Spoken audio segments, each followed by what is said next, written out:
Hello dear students. आज हम पढ़ेंगे कक्षा 10वीं के अनमोल वाणी के अंतर्गत आने वाले सूरदास के पद को। तो सूरदास के बारे में थोड़ा सा जान लेते हैं। हिंदी साहित्य के 4 कालों में से वे भक्ति काल के श्रेष्ठ कवि थे। सूर्य जैसे तेजस्वी कवि थे। उनका जन्म हुआ था सन 1478 में दिल्ली के निकट सिही गांव में एक गरीब ब्राह्मण परिवार में। वे अंधे थे, पर मालूम पड़ता है कि वे जन्मांध नहीं थे। मथुरा और आगरा के बीच यमुना नदी के तट पर स्थित गौ घाट पर उन्होंने संगीत, काव्य और शास्त्र का अभ्यास किया और विनय भाव से पदों की रचना की। आगे चलकर वे वल्लभाचार्य के शिष्य बन गए और ब्रज जाकर गोवर्धन के पास पारसोली नामक जगह पर अपना स्थायी निवास बनाकर पद लिखते रहे। सूरदास मानव मन के बड़े पारखी थे।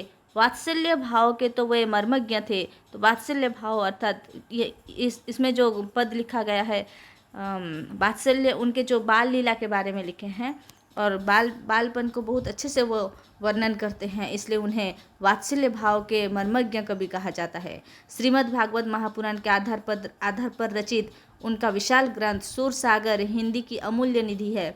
वे बच्चों के, माताओं के, साथियों के, नारी और पुरुषों के मनोभावों के पारंगम कवि थे। इस पद के बारे में देखिए। प्रस्तुत पाठ में महाकवि सूरदास द्वारा रचित कृष्ण की बाल लीला के 2 पदों को रखा गया है। ये पद सूरसागर से संकलित है, सूरसागर से ही आया है ये पद को समझ लेते हैं। और पद को समझने से पहले इतना जान लेते हैं कि इसमें कृष्ण के बाल लीला के बारे में वर्णन किया गया है।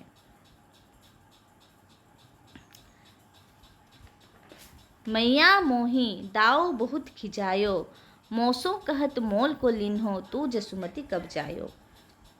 ये जो पद है, ये दोनों पद में ही कृष्ण के बाल लीला का वर्णन हुआ है और इसमें श्री कृष्ण अपने माता यशोदा के पास जाकर शिकायत करते हैं कि मैया मोही दाव बहुत खिजाओ। क्या कहकर खिजा रहे, ये पढ़ेंगे तो आगे चलकर इसका उत्तर मिलेगा हमें। मैया मोही दाव बहुत खिजायो, मोसो कहत मोल को लीन्हो, तू जसुमती कब जायो। अर्थात शब्दार्थ थोड़ा जान लेते हैं। मैया का अर्थ होता है माँ, दाऊ अर्थात बड़े भैया, खिजाना अर्थात चिढ़ाना, मोसो अर्थात मुझसे, मोल अर्थात मूल्य, लीन्हो अर्थात लाया गया, जसुमती का अर्थ होता है यशोदा, जायो का अर्थ होता है जन्मा। मैया मोही दाऊ बहुत खिजायो, मोसो कहत मोल को लीन्हो, तू जसुमती कब जायो। मैया मुझे दाऊ बड़े भैया बहुत खिजा रहे हैं, बहुत चिढ़ा रहे हैं। मोसो कहत मोल को लीन्हो, मुझे कह रहे हैं कि मुझे मोल कर लाया गया है, खरीद कर लाया गया है। तुझे जसुमती ने, तुझे माता यशोदा ने जन्म नहीं दिया है। कहा कहूँ यही रीस के मारे, खेलन हो नहीं जात, पुनी पुनी कहत कौन है माता, कौन है तुमरो तात। कहा कहो अर्थात क्या कहूँ, यही अर्थात इस, रीस का अर्थ होता है गुस्सा, क्रोध, पुनी पुनी अर्थात बार बार, तुमरो अर्थात तुम्हारा, तात अर्थात पिता। क्या कहूँ यही रीस के मारे, यही गुस्से के मारे, खेलन हो नहीं जात, खेलने ही नहीं जाता, पुनी पुनी कहत कौन है माता, बार बार मुझे कहते रहते हैं कौन है माता और कौन है तुमरो तात, कौन है तुम्हारे पिता, तुम्हारे पिता कौन है और तुम्हारी माता कौन है। ये सवाल बार बार पूछते रहते हैं, इसलिए मैं गुस्से के मारे उनके साथ खेलने नहीं जाता। गोरे नंद जसोदा गोरी, तू कत श्याम शरीर, चुटकी दे दे हंसत ग्वाल, सब सीखे देते बलवीर। कत का अर्थ होता है क्यों, श्याम अर्थात काला रंग, शरीर अर्थात शरीर ही होता है, ग्वाल का अर्थ होता है, ग्वाल मतलब गोपाल, बलबीर अर्थात बलराम। इसमें कहा गया है, वो कहते हैं कि गोरे नंद जसोदा गोरी, नंद राजा भी गोरे हैं और जसोदा मैया भी गोरी है।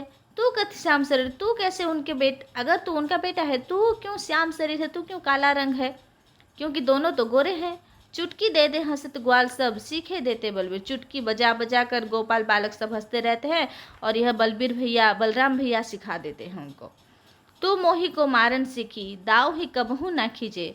तू बस मुझे मारना जानती है, दाव पर, बड़े भैया पर तो कभी चिढ़ती भी नहीं है। खींचे का अर्थ होता है गुस्सा करना, गुस्सा कभी नहीं करती।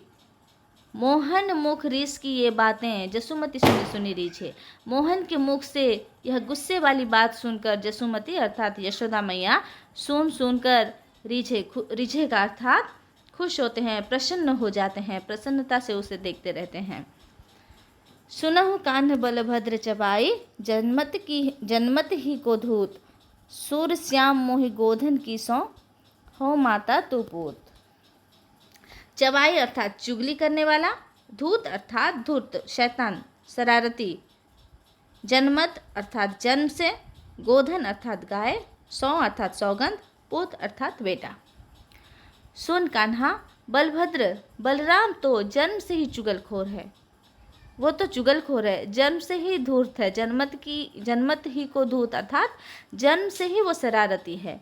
सूर श्याम मोही गोधन की सोन, श्याम से कहते हैं कि माता यशोदा गोधन की कसम खाती हैं, गायों की कसम खाकर कहती हैं, हो माता तो पुत्र, मैं ही तेरी माँ हूँ और तू ही मेरा पुत्र है।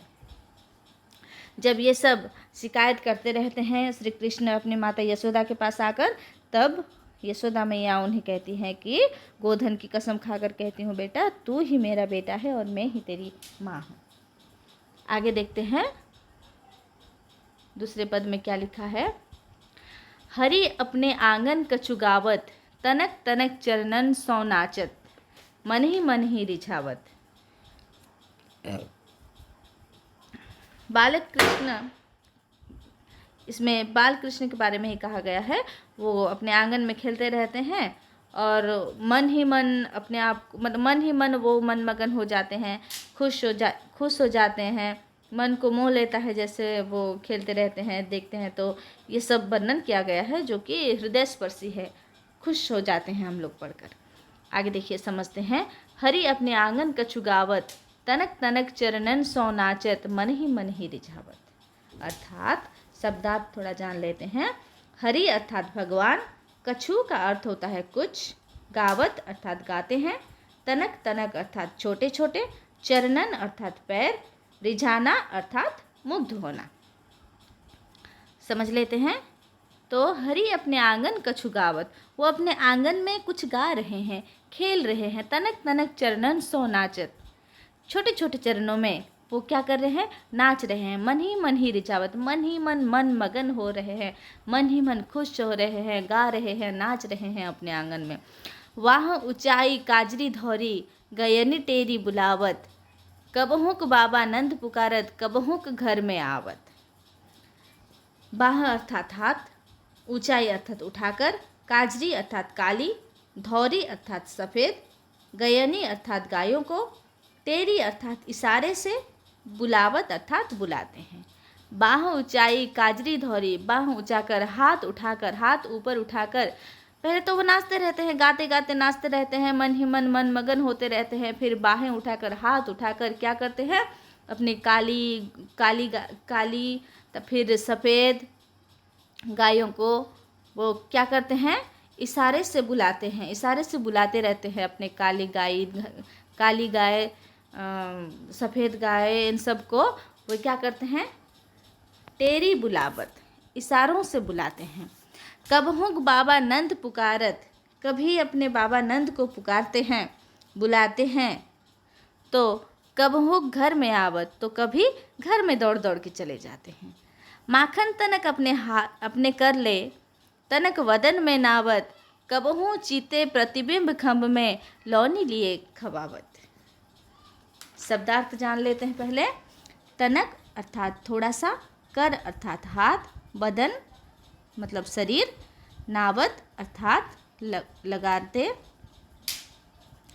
चिते अर्थात देखकर, प्रतिबिंब अर्थात परछाई, लौनी अर्थात माखन। तो माखन तनक अपने कर ले, माखन थोड़ा सा माखन अपने हाथ में लेकर, तनक बदन में नावत कुछ अपने मुंह में लगा लेते हैं। कब हूँ चीते प्रतिबिंब खम्भ में, जब वो नाचते हैं खेलते रहते हैं तो उनका ही प्रतिबिंब उनके घर के आंगन के खंभे में दिखता रहता है। तो खंभे में जो प्रतिबिंब दिखता है उसे भी वो थोड़ा सा खिला लेते हैं, लगा लेते हैं। जीते प्रतिबिंब खंभ में थोड़ा सा उसे भी लगा देते हैं। लौनी लिए खबावत, उसे खिलाते हैं। कबहू चीते प्रतिबिंब खंभ में जो प्रतिबिंब दिखाई देता है उसे कभी थोड़ा सा खिला देते हैं। दूरी देखती जसुमती यह लीला, हरस आनंद बढ़ावत। सूर श्याम के बाल चरित ये, नित देखत मन भावत। दूर से, दूरी अर्थात दूर से, देखती अर्थात देखकर, जसुमती का अर्थात यशोदा मैया, हरस अर्थात हर्ष, श्याम अर्थात कृष्ण भगवान, नित अर्थात प्रतिदिन, भावत अर्थात खुश हो जाना। दूरी देखती जसुमती यह लीला, दूर से जसुमती यशोदा मैया यह लीला देख रहे थे और हरस आनंद बढ़ावत, खुश हो जाते थे, आनंदित हो जाते थे, प्रफुल्लित हो जाते थे यह देख देख कर।